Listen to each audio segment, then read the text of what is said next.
Hi, sir. Tiwistar, Yes, welcome sir. to the Word Up Show. Thank you very much. How are you doing? I'm doing fine. Okay, so I'm curious, why the name Tiwistar? The name Tiwistar has a very funny story behind it. Okay, I'm all ears. I have an R factor, and after combining some of my names, I was able to come up with the nickname Tiwistar. That is figure 3 now. Okay. But I have the R factor, and you don't want to have a nickname you can't pronounce. Oh, okay. So I have to find a way around it, and that was how I came about Tiwi instead of the 3, so that I'll be able to confidently tell people my name. So and the star is just the combination of some of my names, actually. Okay, so what is your name?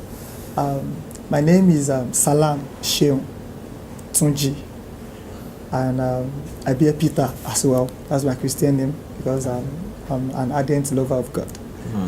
Interesting. Thank you, sir. So what is poetry to you? Poetry to me is generally, I think poetry is one of the tools in which we use in communicating, but to me personally, poetry is my life, because there's nothing I'd rather do right now with my life outside poetry. So poetry to me is one of the ways which I can use to communicate my feelings, my thoughts, be it personal or something that I think can be beneficial to the society at large. So I think poetry is just expressing that which is not known to an audience, using things that is known to them basically as metaphors, comparing things they do not know to what they know, so that they'll be able to get what they do not know that you are trying to tell them. So I think that is what poetry is to me personally. So who led you to poetry?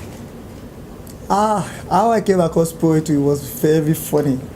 I was in this media team at the fellowship, okay. And my boss then, a good friend of mine now, Abayomi rather, he told me to get a poem that we're going to put it on the fellowship board on Sunday.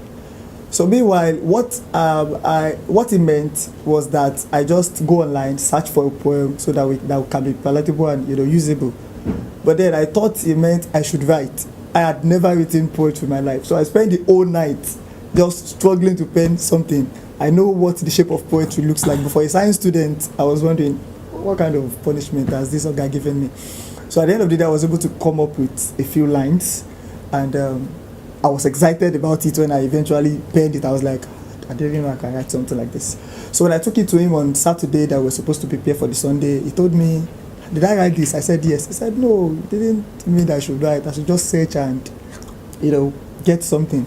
So eventually the poem I wrote was not used. Okay. But then when I got home, I was just like, I think I can do more of what I've done. And then LKG, we schooled in the same institution. So I met with her, still in the same fellowship. That's Lawa Kafayat Gold. Okay. And she started introducing me to some guys, people who are also into poetry, writing Ibadan, and like that, they started following me up.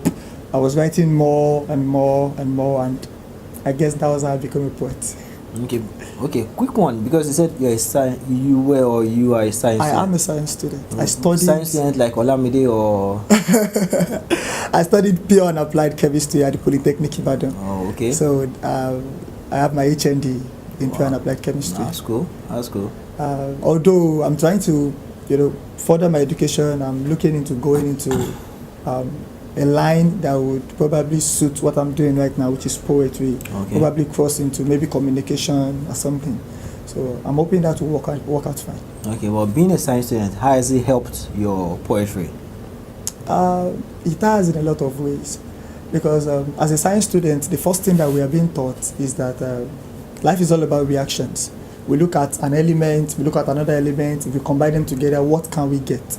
So it has taught me a lot in my place of writing and setting up communication skills and connecting with my audience. I know there have to be a chemistry between the performer and his audience, so that at the end of the day, it will not just be you talking to you. You have to connect with your audience. And when it comes to writing too, of course, I have to make use of science terms, because like I said the other time, you use what is known to explain what is not known. So I'm very much familiar with science terms, so I use them to explain that which is not known to my audience. Okay, so you mentioned that you are based in Ibadan. Yes, sir. How is the poetry scene in Ibadan?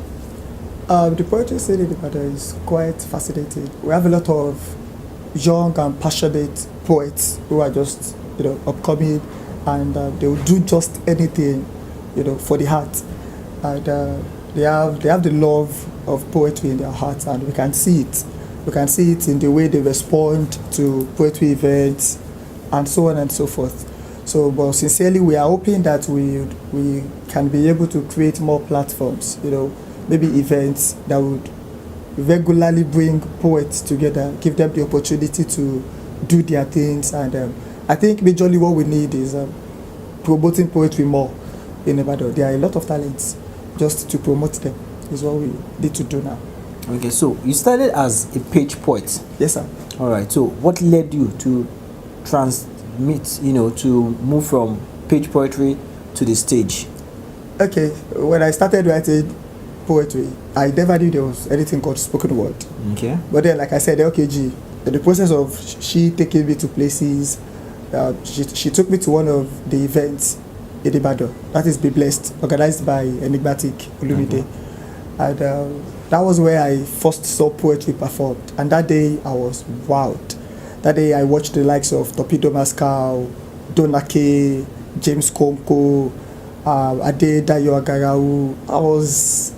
I was like, I can't believe people actually do this. Like, it was amazing. And that was when I told myself, at first I said, Tiwistar, you can't do this.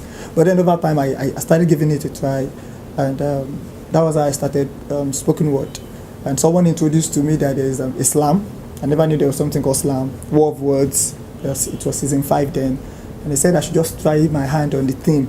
And I did. And they said it was nice. I should put in. I put in. So I went to my first slam with just 2 spoken word poems. So even if I got to the final round, I was wondering what I was going to perform. So that was how I just started my journey into spoken word. Okay, but how many slams have you been into since? For updates on our events and activities, make sure you follow us on Twitter and Instagram at Word411. Also go to our website www.word411ng.com. Make sure you like this video and subscribe to our channels, and most importantly, leave a comment below so we can keep the conversation going. Thank you very much and stay blessed.